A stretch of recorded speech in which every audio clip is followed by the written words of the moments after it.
할렐루야, 반갑습니다. 우리 그리스도인들의 정체성에 대하여 베드로 사도는 오늘 본문 바로 앞절인 11절로 12절의 말씀을 통해 우리는 이 땅의 거류민이요 나그네다라고 말하고 있습니다. 베드로전서 2장 11절을 같이 읽습니다. 사랑하는 자들아, 거류민과 나그네 같은 너희를 권하노니. 오늘 저와 여러분은 이 땅에 잠시 머물다가 떠나는 거류민이요 나그네와 같은 인생들입니다. 그러한 우리 그리스도인들이 이 땅 가운데서 살아가는 가운데 이런저런 많은 관계성을 맺고 살아가지요. 인생은 온갖 관계성으로 이루어져 있습니다. 이웃과의 관계, 가족과의 관계, 친구, 직장과의 관계, 국가와의 관계, 하나님과의 관계, 성도들과의 관계, 아니 자기 자신과의 관계, 온통 인생은 관계로 맺어져 있습니다. 그러한 수많은 관계 가운데서 우리 그리스도인들은 어떠한 자세로 살아가야 할 것인가? 그것을 오늘 본문부터 계속해서 살펴볼 텐데요. 오늘 본문의 내용은 그 첫 번째로 우리 그리스도인들이 국가와의 관계에 대해서 어떤 자세를 취할 것인가? 그것을 살펴보고 다음 시간에는 오늘 본문 다음 절인 2장 18절부터 25절을 통해서 상정과 종의 관계, 주인과 종의 관계는 어떠해야 될 것인가? 그리고 3장 1절부터 7절까지는 부부 사이에는 어떤 관계를 설정하고 살아가야 할 건가? 그리고 3장 8절부터 5장 11절까지는 그리스도인 성도들 간의 관계는 어떠해야 될 것인가? 하면서 인생 가운데 있는 이 관계성을 말씀하고 있습니다. 이러한 모든 관계에 있어서 우리 그리스도인들에게 공통적으로 적용되는 기본 자세가 있습니다. 그것은 바로 순종이라는 것입니다. 모든 관계에 있어서 근본적으로 기본적으로 갖추어져 있는 관계가 뭐냐? 순종이라는 거예요. 순종. 오늘 보면 13절 인간의 모든 제도를 주를 위하여 순종하되 혹은 위에 있는 왕이나 하면서 쭉 언급해요. 모든 관계의 기본이 뭐냐? 순종이라는 거예요. 우리말에는 이 순종하되라는 단어가 중간에 번역이 되어 있지만 원어를 보면 순종하라라는 명령형이 제일 먼저 나와요. 히포타게테라는 이 단어로부터 명령형으로 순종하라 하면서 이어져요. 이거를 영어 성경에는 바르게 번역을 해놨어요. 발음하기가 부담되니까 그냥 같이 읽겠습니다. 시작. Submit yourself for the Lord's sake to. 그만 여기까지만. 더 이상 하면 어려워요. 여기까지만. 예. Submit 이게 뭐냐면 굴복하다, 복종하다, 순종하다. 제일 먼저 동사가 제일 먼저 나오면 명령형이잖아요. 굴복해라, 복종해라, 순종해라 그렇게 하는 거예요. 이 순종이라는 단어는 이 오늘 본문뿐만 아니라 내일 살펴볼, 다음 주에 살펴볼, 또 그 다음에 살펴볼 모든 것에 공통적으로 순종할 것을 단어가 다 적용되는 것입니다. 그러므로 오늘 우리 그리스도인들이 모든 인간관계, 모든 제도의 관계, 모든 것에 있어서의 기본은 뭐다? 순종이다. 왜 그럴까요? 모든 제도 관계의 기본, 그것을 세우신 이가 하나님이시기 때문에. 하나님이 모든 국가, 모든 제도, 모든 관계, 그 근원, 그 출발점이 하나님께 있기 때문에 우리는 그 하나님을 바라보고 그 모든 관계성 가운데서 순종할 것을 먼저 말씀하는 거예요. 오늘 본문은 왕과 총독으로 대표되는 국가 권력과의 관계입니다. 13, 14절 같이 읽어봅니다. 인간의 모든 제도를 주를 위하여 순종하되 혹은 위에 있는 왕이나 혹은 그가 악행하는 자를 징벌하고 선행하는 자를 포상하기 위하여 보낸 총독에게 하라. 여기서 왕과 총독은 국가를 대표하는 인물들이죠. 인간의 이 모든 제도, 국가 제도를 주를 위하여 순종할 것을 말씀하는 것입니다. 여러분, 오늘 우리 그리스도인들은 국가 권력에 대해서 기본적으로 순종의 자세가 기본으로 있어요. 왜 그렇습니까? 모든 권세, 모든 조직의 출발점이 하나님으로부터 시작되기 때문이라는 거예요. 이것을 로마서 13장 1절로 이제서는 이렇게 말합니다. 시작. 각 사람은 위에 있는 권세들에게 복종하라. 권세는 하나님으로부터 나지 않음이 없나니 모든 권세는 다 하나님께서 정하신 바라. 그러므로 권세를 거스린 자는 하나님의 명을 거스림이니 거스린 자들은 심판을 자취하리라. 모든 권세에게 복종을 하는데 왜 그러냐? 모든 권세가 하나님으로부터 세워졌고 따라서 그 권세를 거스리는 것은 하나님의 명을 거스리는 것과 같고 심판을 자초하게 된다. 그렇게 말씀만 해요. 근데 문제는 이것이 악한 권세자들, 독재자들을 필요한 그 악한 자들이 이것을 이용한다는 것입니다. 자신들의 그 독재의 근원을 봐라.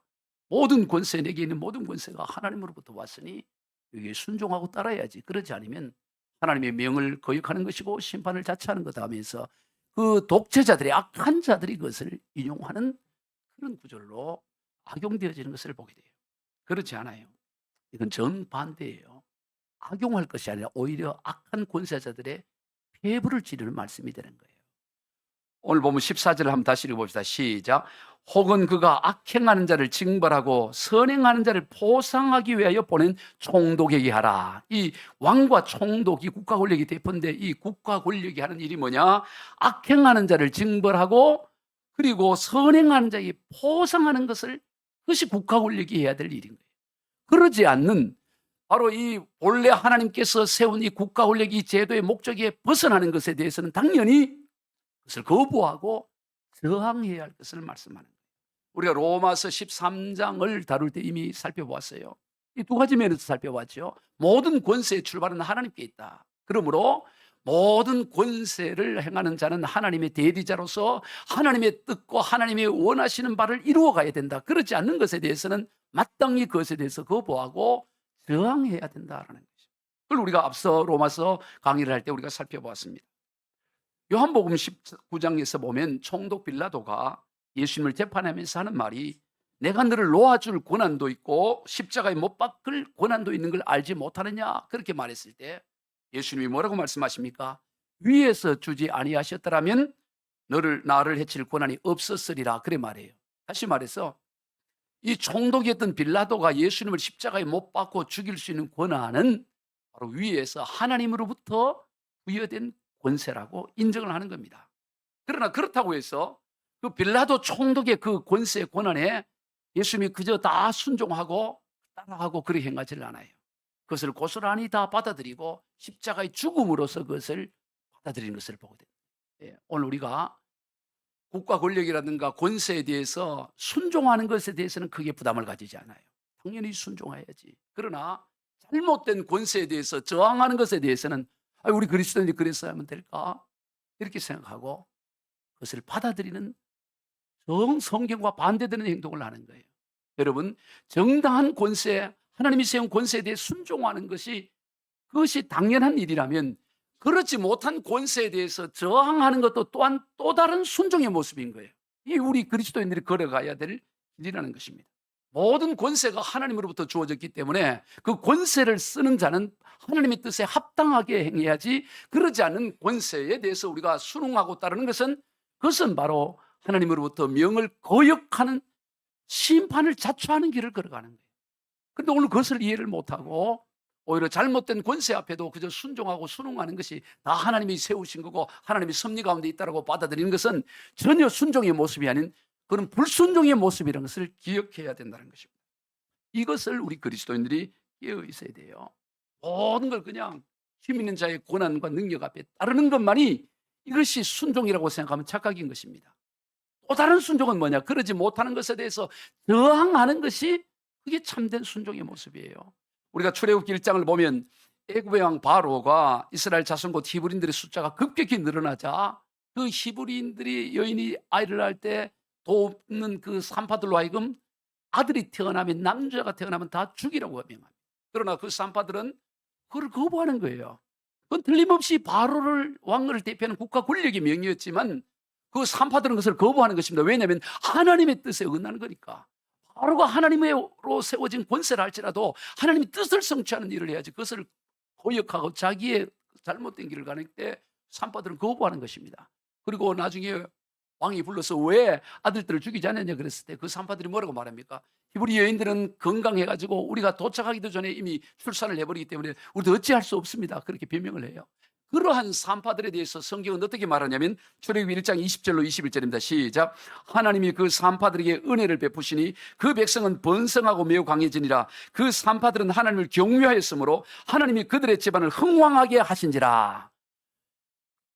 하나님을 경외했기 때문에 그 바로왕의 서슬퍼른 명령도 거부했다 이 말이에요. 국가 권력이라고 해서 모든 것을 다 순종하고 따르는 게 아니에요. 이걸 바르게 해야 됩니다. 참된 순종은 뭐냐? 죽음을 무릅쓰고 잘못된 데에서는 저항하고 거부하는 것이 하나님을 경외하는 자의 참된 순종이고, 하나님 그러한 자를 은혜 가운데 베푸시고 흥왕하게 하신다는 거예요. 다니엘의 세 친구들도 마찬가지입니다. 대제국인 바벨론의 느부갓네살 왕이 거대한 신상을 세워놓고, 그리고 이 비파와 또 나팔을 불고 온갖 악기를 연주하면 온 백성들은 땅에 엎드려 그 금시상에 절을 하도록 하고, 만약 그러지 않으면 풀무불에 던지드는 법을 통과시켰어요. 국가 권력의 명예입니다. 그러나 그 법이 선포되고 공포가 되었음에도 불구하고 다니엘 세 친구들은 단호하게 그것을 거절하는 것이에요. 오늘 우리가 하나님의 나라, 하나님의 뜻에 맞지 않는 것에 대해서는 우리는 단호하게 목숨을 걸고 그것을 저항하는 것이, 그것이 참된 권세 앞에 순종하는 모습이다라는 것입니다. 하나님의 뜻에 어긋나는 것에 대해서는 거부해야 되는 거. 오늘 본문 13, 14절을 다시 한번 읽어봅니다. 시작. 인간의 모든 제도를 주를 위하여 순종하되 혹은 위에 있는 왕이나 혹은 그가 학행을 하는 자를 징벌하고 선행하는 자를 포상하기 위해 보낸 총독에게 하라. 모든 권세에 우리가 순종하는데 왜 하느냐? 주를 위하여 하는 거예요. 주를 위하여. 주님을 위하지 아니고 주를 거부하는 것에 대해서는 순종해서는 안 된다는 것입니다. 그리고 악행하는 자를 징벌하고 선행하는 자의 포상을 하는 이 정상적인 권세, 하나님이 부여한 것에 대해서 순종할 것을 말하는 거예요. 그러지 않는 것은 우리 그리스도인은 단호하게 그것을 저항하고 거부해야 된다 이 말이에요. 그게 참된 그리스도인의 모습이에요. 그런데 오늘 우리 그리스도인의 모습 속에는 그런 저항의 모습이 보이지 않아요. 거부하지 않아요. 다 그냥 받아들이는 거예요. 다 받아들여요. 그걸 순종으로, 착각으로 포장을 하는 것이죠. 이 독일의 디트리트 본 헤퍼라는 유명한 신학자이면서 목사님이 계셔요. 본 헤퍼라는 이분이요. 이분은 거의 천재적인 머리를 가져 1927년에 베를린 대학에서 신학 박사학위를 21살에 받아요. 그리고 23살부터 대학의 교수 일을 합니다. 그런데 그 당시에 나치 정권의 히틀러가 온갖 만행을 하며 그 선동 정치를 해서 그 신학교를 폐쇄하고 온갖 이 학살을 하고 유대인을 죽이고 그 악행을 행할 때, 그 당시에 그 독일 교회가 히틀러 편을 들어요. 그 게르만 민족의 부흥을 외치면서 다 히틀러 잘한다고 교회가 다 히틀러 편을 들 때, 이 본헤버 그런 그거 잘못되었노라고, 결코 하나님이 원하는 것이 아니라고 단호하게 거부를 합니다. 그렇게 어떻게 되겠어요? 감옥 생활을 하게 되고 다 어려움을 겪게 되는 거죠. 그랬을 때 그가 예전에 미국에 가서 신학도 공부했기 때문에 미국 유니온 신학교에서 그를 친구들이 초청을 합니다. 지금 그 동일한 어려우니 유니온 신학교 와서 그 신학을 가르치라고. 그래서 그 친구의 유혹에 얼떨결에 미국으로 건너갑니다. 건너가자마자 바로 아차, 내가 잘못 왔구나. 내가 이 미국으로 오면 안 되는데 하고 깨달아요. 그가 남긴 그때 신학교 그 유니온 신학교에 가서 바로 도착해서 얼마 뒤에 남긴 글에 이런 글을 냈어요. 나는 유니온 신학교의 학장인 코핀 박사의 집 정원에 앉아서 나의 상황과 민족의 상황을 생각하고 기도할 기회를 가졌다. 그리고 그때 나를 향한 하나님의 뜻은 분명해졌다. 미국에 온 것은 잘못된 결정이었다. 우리 민족이 순환당하고 있는 이때 나는 독일의 그리스도인들과 운명을 함께 해야 한다. 만일 이때 나의 백성과 함께 고난을 받지 않는다면 전쟁이 끝난 후 나는 독일의 재건에 참여할 권리를 가질 수 없을 것이다. 자기가 잘못 왔다는 거예요. 그래서 바로 독일로 건너옵니다. 독일로 건너와서 그 히틀러 정권을 저항을 하고 유대인들을 보호하는 그 외침을 하니까 그 나치 정권이 그걸 가만두겠어요? 그러나 운동을 하다가 결국에는 어떤 결론이 이르게 됐냐면, 이거는 단순히 운동으로만 끝났으면 안 되고 저 히틀러를 암살해야 되겠다는 그런 결론에 이르게 돼요. 자기의 매형이 그 고위 정보국에 있었는데 그 매형과 더불어 바로 히틀러를 암살하는 작전을 짭니다. 여러분, 오늘 우리가 생각하기에는 아니 목사님이 돼갖고 신학자가 돼갖고 암살에 가담하면 되겠느냐 이렇게 생각할 수 있어요. 그러나 너무 참혹하니 600만 명의 유대인을 학살한 저 히틀러를 그냥 가만둬서는 안 되겠다 이렇게 생각한 거예요. 그가 남긴 말이에요. 만일 미친 사람이 대로로 자동차를 몰고 간다면 목사로서 나는 그 차에 희생된 사람들의 장례를 치러주고 그 가족을 위로하는 것으로 책임을 다했다고 할 수 있겠는가? 여러분, 어떤 광인이 미친 사람이 큰 차를 몰고 막 인도로 사람을 치어 죽이고 막 죽이는데 목사니까 죽은 사람 장례식이나 치르고 유가족이나 위로하고, 그렇다고 해서 내가 목사로서 책임을 다했다고 할 수 있겠냐 이 말이에요. 만일 내가 그 자리에 있었다면 자동차에 뛰어올라 그 미친 사람의 손에서 핸들을 빼앗아 버려야 하지 않겠는가? 그러지 않겠어요, 당연히. 그래서 그가 그에 가담을 합니다. 가담을 했는데 결국 이것이 발각이 되어서 1943년에 체포가 되어져요. 그리고 결국에는 그 미국, 독일의 패망, 2차 대전의 그 패망을 한 3주를 앞두고 1945년 4월 9일 날 교수형을 당해 죽임을 맞아요. 교수형을 당해 죽고, 그리고 이 3주 뒤에 4월 30일 날 히틀러가 나라가 패망하니까 스스로 권총으로 자살을 하는 그런 일이 일어나요. 자, 그런 데 있어서 그가 이제 4월 8일 날 그가 교도소에서 다른 곳으로 이감돼서 이제 교수형을 당하는데, 4월 8일 그 새벽에 교회가 아니죠. 그 감방에서 예배를 이사야 53장 5절 말씀과 베드로전서 1장 3절 말씀을 가지고 예배를 인도합니다. 감방에 있는 사람들 데리고 새벽에 인도하는데 거의 마무리될 즈음에 그를 두 사람이 잡으러 오는 거예요. 그리고 잡으러 해서 그가 떠날 때 그와 함께 있었던 베스트라는 이에게 그가 이런 말을 합니다. 이것으로 끝입니다. 그러나 이것은 새로운 삶의 시작이기도 합니다. 내 인생 육신은 여기서 끝나지만 이제 새로운 삶의 시작이 되었다라고 하고 가서 그가 교수형에 다해 다음날 새벽에 교수형을 당해 죽임을 맞았어요. 그때 그의 나이 39살이었어요. 여러분, 우리는 국가 권력에 대해서 기본적으로 순종해야 돼요. 기본적으로 순종하고 따라야 됩니다. 누구보다도 앞서 순종. 왜? 하나님이 세운 기관이니까. 그 어떤 사람들보다 우리 그리스도인들은 뭐 납세의 의무든 국방의 의무든 다 국가를 위해서는 누구보다도 앞서가야 되는 거예요. 왜? 하나님이 세워서, 하나님이 왕을 세우고 국가 제도를 세워서 세계를 경영하니까 우리는 다른 어떤 이 불신자들보다 더 열심히 국가에 충성하고 헌신하고 섬겨야 되는 거예요. 그러나 하나님의 뜻에 거역되고 잘못해가는 것에 대해서는 그 누구보다도 우리는 단호하게 아니오라고 할 수가 있어야 된다 이 말이에요. 이게 그리스도의 야성이고 이게 하나님 앞에 참된 순종인 것입니다. 하나님 앞에 적극적인 순종과 적극적인 저항은 동전의 양면과 같은 것입니다. 그러므로 우리는 어떤 상황 가운데서도 우리는 이 바른 길을 걸어가야 되는 것입니다. 그런 데 있어서 우리가 잊지 말아야 될 것은 뭐냐? 평정심을 잃으면 안 되는 거예요. 여러분, 오늘 우리가 순종하는 데 있어서는 평정심을 가져요. 그러나 저항하고 이것은 아니오라고 하는데 보면 평정심을 잃어버리고 폭력을 행사하거나 인간의 그 악으로서 뭘 하려고 한다 이 말이에요. 그러면 안 되는 것입니다.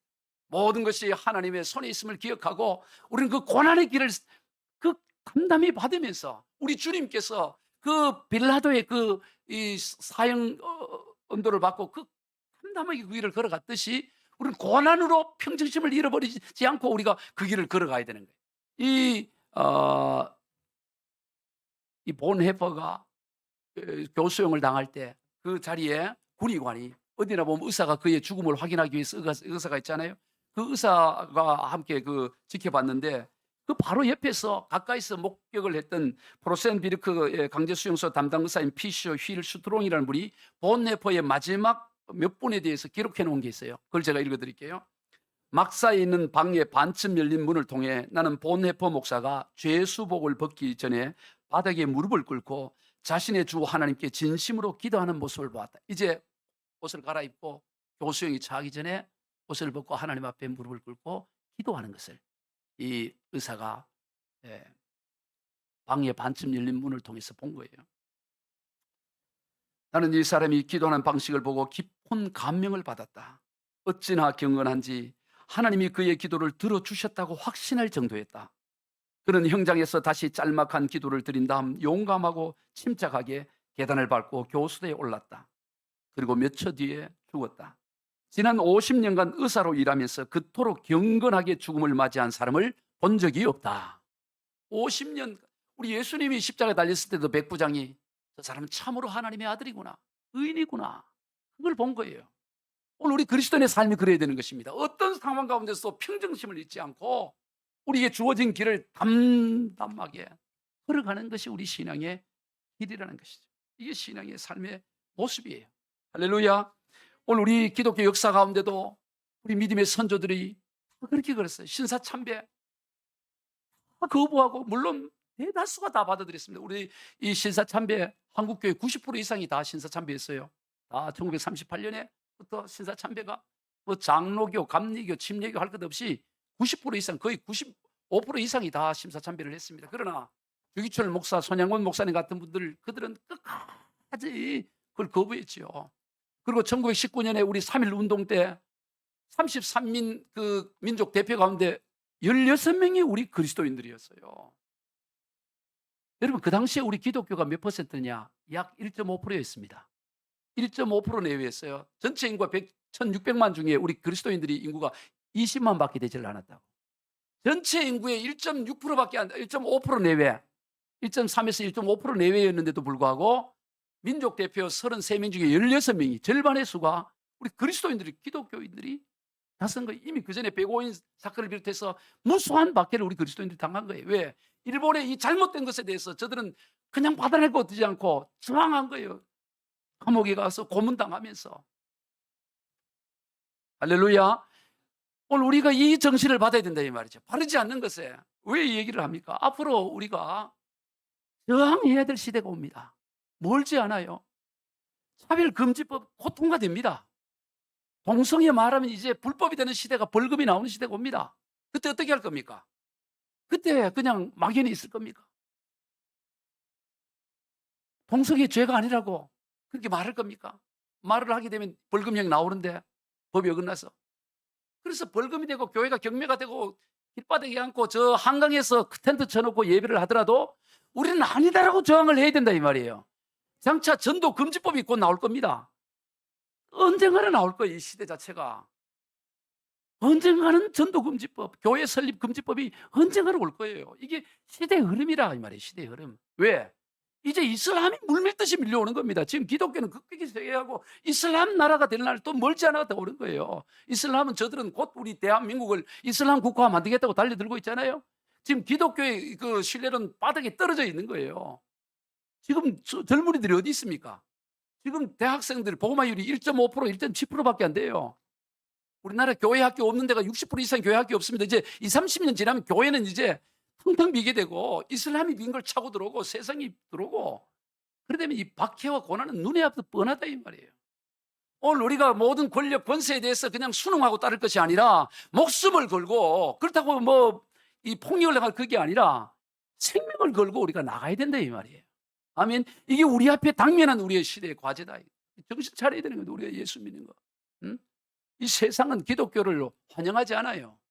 여러분 직장 생활 가운데서 그리스도인으로서 아무런 박해가 없다. 거의 90%는 가짜 그리스도인으로 살아가고 있다는 거예요. 진짜 그리스도의 삶을 살아가면 누군가는 반드시 미워하는 사람이 있어요. 박해를 당하게 됩니다. 왜냐하면 예수님이 그렇게 말씀하셨거든요. 우리 마태복음 10장 16절로 17절 시작. 보라, 내가 너희를 보냄이 양을 이리 가운데 보낸 것 같도다. 그러므로 너희는 뱀같이 지혜롭고 비둘같이 순결하라. 사람들을 삼가라. 그들이 너희를 공의에 넘겨주겠고 그들의 회당에서 채찍질하리라. 아니, 우리 주님이 말씀하셨잖아요. 오늘 저와 여러분을 이리 늑대가 우글거리는 곳에 양을 보내는 것 같다는 것입니다. 이게 세상이 늑대와 우글거리는 곳인데 양으로 가고 내가 하나도 다친 게 없다. 그러면 양 노릇한 게 아니지. 늑대 노릇한 거지. 같이 이리 모양, 이리 소리 내면서 이리 모양 하고 살았다는 증거 아니겠어요? 어때? 이리 때가 구글거리는데 어떻게 양으로 들어가서 한 턴 하나 상한 게 없고 상처받은 게 없고 아무것도 없다는 게 말이 되냐 이 말이죠. 할렐루야. 오늘 우리가 예수 믿는다의 그 간증이 뭐냐? 뭐 성공했다, 뭐 그것도 다 좋지만은 핍박받았다, 고난받았다, 욕 얻어먹었다, 욕 바가지로 먹었다. 이게 우리의 간증이 되기를 주의 이름으로 축복해요. 이게 신앙의 길이라고. 신앙의 길. 세상은 권세와 능력에 물론 그 뿌리는 하나님이지만 이 세상은 점점 더 기독교를 옥죄고 박해하고 물어뜯고 이게 우리 앞에 현실로 나와 있다 이 말이에요. 예수님은 또한 요한복음 15장 19절에 이렇게 말합니다. 시작. 너희가 세상에 속하 있으면 세상이 자기의 것을 사랑할 것이나 너희는 세상에 속한 자가 아니요 도리어 내가 너희를 세상에서 택하였기 때문에 세상이 너희를 미워하느니라. 아멘. 세상은 우리를 미워하게 되어 있다 이 말이에요. 예수 믿으면 미워함을 당하는 게 당연한 거예요. 정말로 똑바로 신앙생활하고 똑바로 믿음 생활하면 미움을 당하게 돼요. 심지어 이 믿음은 교회 안에서도 그럴 수 있어요. 교회 안에서 정말 신앙생활 열심히 하면 지마 잘났나? 니만 예수 믿나? 이렇게 미움을 받을 수 있어요. 노예도 그렇고 교회 정치 총회도 그렇고 어디나 진짜 복음적으로 살아가면은 미워하는 사람이 있다고. 왜? 교회 안에도 다 성자 같은 사람이 아니잖아요. 이런 사람이 다 있잖아요. 그런데 하물며 그런데 세상 가운데 사회생활 가운데서 아무런 어려움이 없고 예수 믿어도 아무런 요거도 먼저 한 번도 없고 핍박이 없다면은 우리 자신이 진짜 그리스도인인가를 우리가 점검해 봐야 된다라는 것입니다. 그런 상황 가운데서 우리가 절대 포기하지 않는 것은 뭐냐? 선행을 포기하지 않는 거예요. 선을 가는 거예요. 끝까지. 고난을 당하든 욕을 당하든. 오늘 보면 15절입니다. 시작. 그 선행으로 어리석은 사람들의 무식한 말을 막으시는 것이라. 세상은 무식한 말로 온갖 말로 우리를 욕하고 비난하지만 우리는 끝까지 선행으로 해서 잘못된 것은 잘못됐다고 말하면 입만 닫으면 괜찮은데 말해가고 욕을 얻지만 그래도 끝까지 가는 거야. 그래서 그 입을 막아버리는 거죠. 저들의. 야, 저래 사는 게 본래 그리스도인의 삶이구나. 진짜 그리스도인은 참된 하나님의 자녀는 저래 사는구나. 다 인정될 수밖에 없다 이 말이에요. 할렐루야. 우리는 이 땅의 거류민과 나그네로서의 모든 것으로도 자유합니다. 매일 것이 없습니다. 심지어 죽음으로부터도 우리는 자유예요. 죄로부터도 자유합니다. 모든 것에 자유가 있어요. 그러나 우리는 이 자유를 죄를 짓는 데 쓰는 것이 아니고 내 육신의 욕망을 이루는 데 쓰는 것이 아니고 오늘 우리는 예수 그리스도의 종이 되는 삶을 살아요. 16절을 읽어봅시다. 시작. 너희는 자유가 있으나 그 자유로 악을 가린 데 쓰지 말고 오직 하나님의 종과 같이 하라. 오늘 예수 믿으면 모든 것으로부터 자유죠.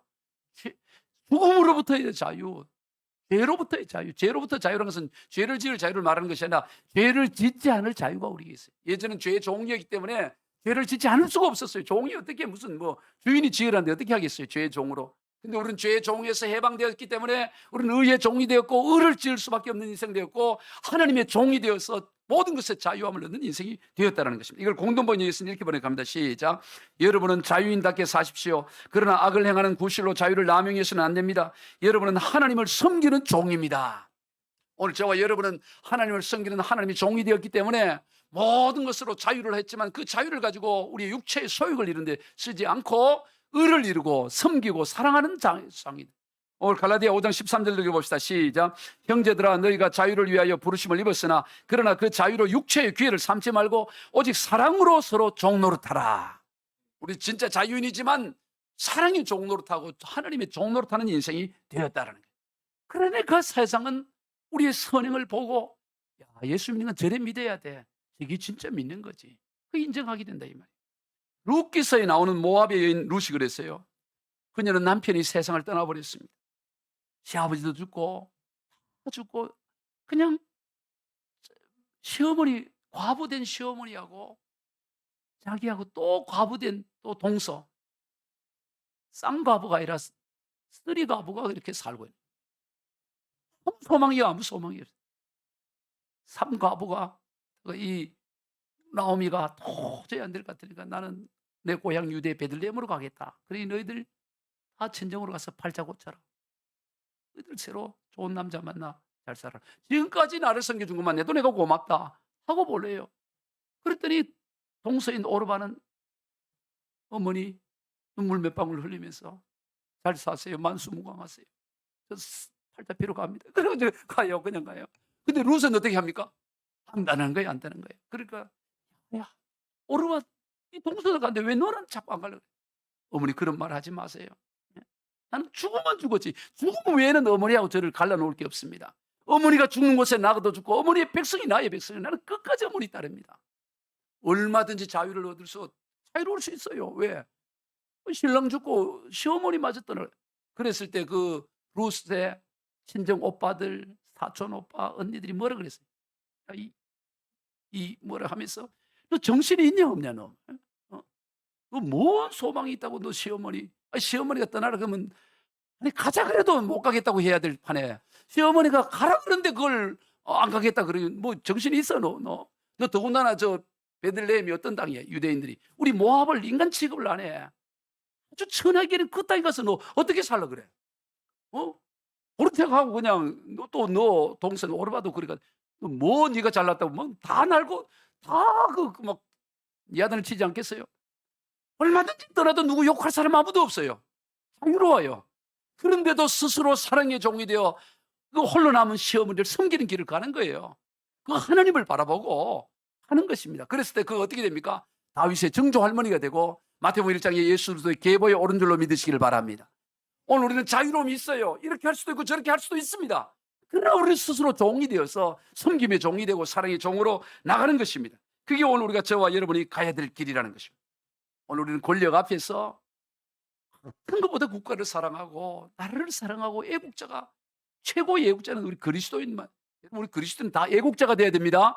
나라를 사랑하는데 2등이 되면 안 돼요. 왜? 이 나라를 하나님이 세우시고 하나님이 주권자를 세워서 하나님이 대리자로 하나님이 세계를 경영하니까 우리가 교회 일을 하듯이 나라 일, 국가 일에 이 세금 떼먹지 말고 열심히 섬기고 그 국가에 충성하고, 예, 병역 의무 지키고 남들보다 더 열심히 국가를 사랑하고 1등 시민이 돼야 되는 거예요. 마찬가지로 또 하나님의 뜻에 어긋나는 것에 대해서는 1등으로 저항하고 뭐 죽어도 그건 거부하고 그러는 거예요.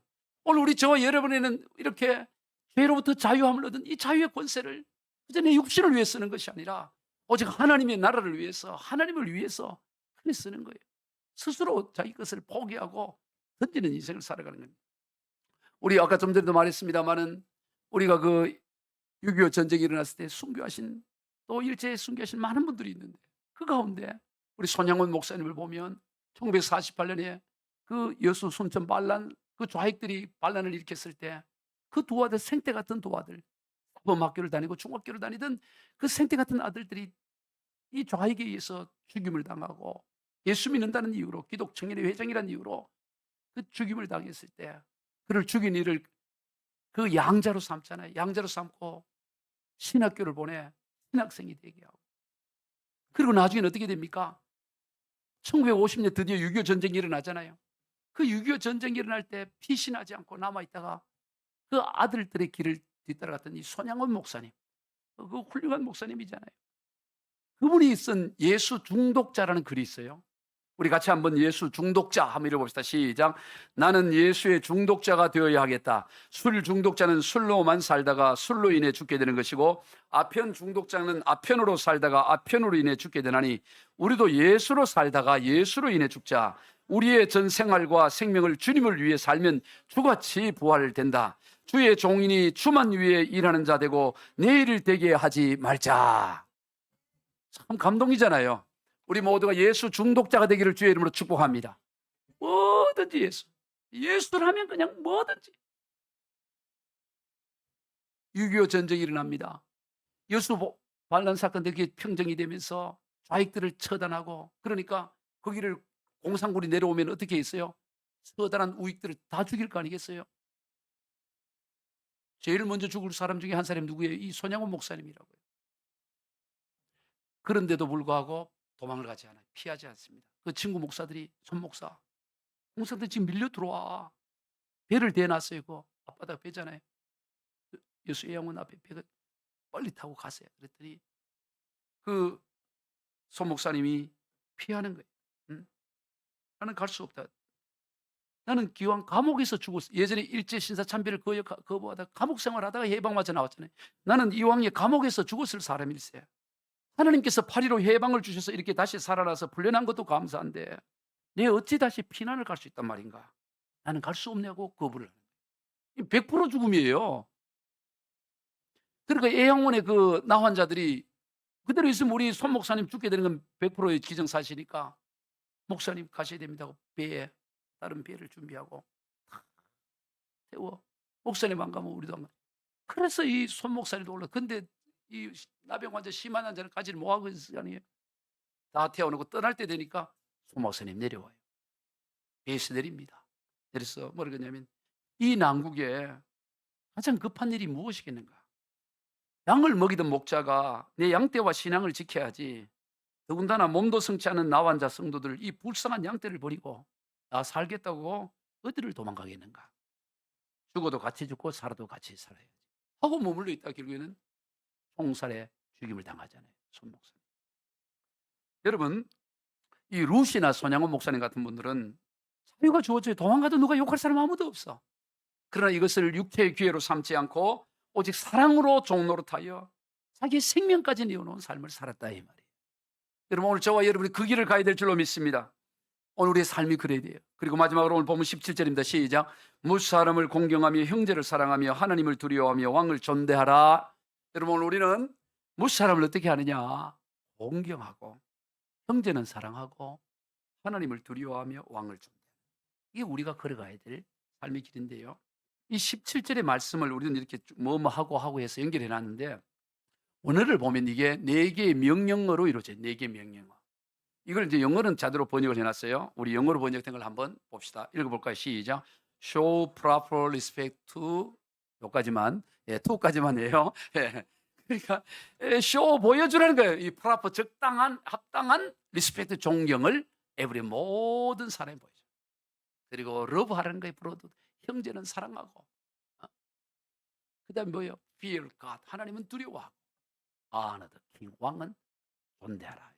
근데 여러분 이걸 보면 이 동사가 다 다른 단어로 되어 있잖아요. 우리말도 다 공경하라, 존대하라 이렇게 다 4개의 동사를 다르게 번역을 해놨는데, 원어를 보면 이 무사람을 공경하라는 이 단어와 왕을 존대하라는 단어를, 공경하다와 존대하다는 이 단어가 한글과 영어는 다르게 번역을 하는데, 원어에 보면은 티마우라는 뜻으로 동일한 단어예요.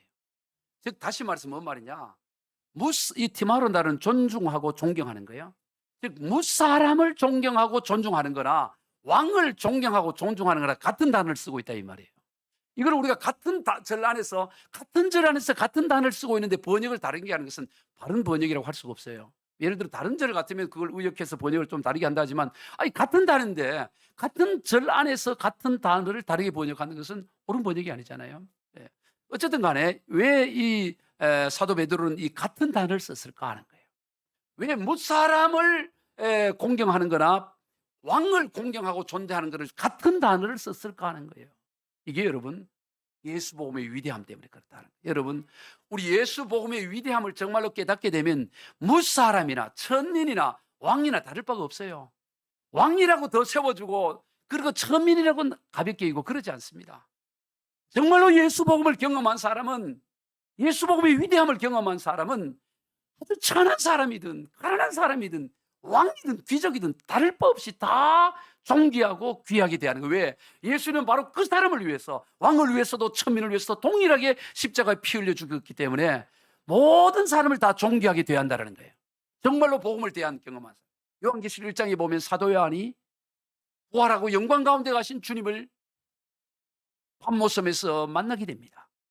그 영광스러운 주님의 모습이 얼마나 굉장히, 눈은 불꽃 같고 얼굴에는 해가 강하게 비추는 해가 빛나가고 얼굴이 막 빛이 나고, 그리고 머리는 양털보다 더 길고 이 옷에 끌리는 옷을 입고 가슴에 금띠를 띠고 발은 빛난 주석 같고 목소리는 맑은 물소리 같고, 그 얼마나 장엄하고 위대한지 이 사도 요한이 그 주님 부활의 영광 가운데 거하신 그 주님의 발 앞에 죽은 자처럼 기절해 버려요. 너무너무 압도적이니까. 여러분 그 압도적인 주님의 임재를 경험한 인생은 그 주님 앞에 왕인들, 가난한 천민인들 구별이 될 게 없어요. 그 주님 앞을 정말로 경험하면, 그 주님을 정말로 경험하면 모든 사람을 다 귀하게 여기고 존귀하게 여기고 귀하게 대할 줄로 믿으시기를 바랍니다. 말씀을 정리합니다. 오늘 우리 그리스도인의 삶은 잠시 머물다가 떠나는 거류민과 나그네 같은 삶이에요. 그 거류민 잠시 떠난 인생 가운데는 많은 관계성을 맺습니다. 그 모든 관계성의 기본은 뭐냐? 순종을 기본으로 합니다. 왜? 모든 관계의 기본이 하나님으로 말미암아 세워진 관계이기 때문에 언제나 하나님을 의식하면서 그 관계를 맺어가요. 그래서 어떤 경우에서는 우리는 하나님의 뜻을 이루며 선을 행하는 삶을 살아가는 것입니다. 결코 악에 동조하지 않아요. 죽으면 죽었지 악한 것에 그것을 따라가지 않습니다. 끝까지 선을 행하고 모든 것으로부터 자유하지만 하나님의 종으로서, 사랑의 종으로 살아갑니다. 왜냐하면 하나님을 경외하기 때문에. 그래서 모든 사람이 다 귀한 것입니다. 우리 모두 그러한 삶을 다 살아가시는 저와 여러분 되기를 주 예수 그리스도 이름으로 축복합니다. 기도하겠습니다. 하나님 아버지 감사합니다.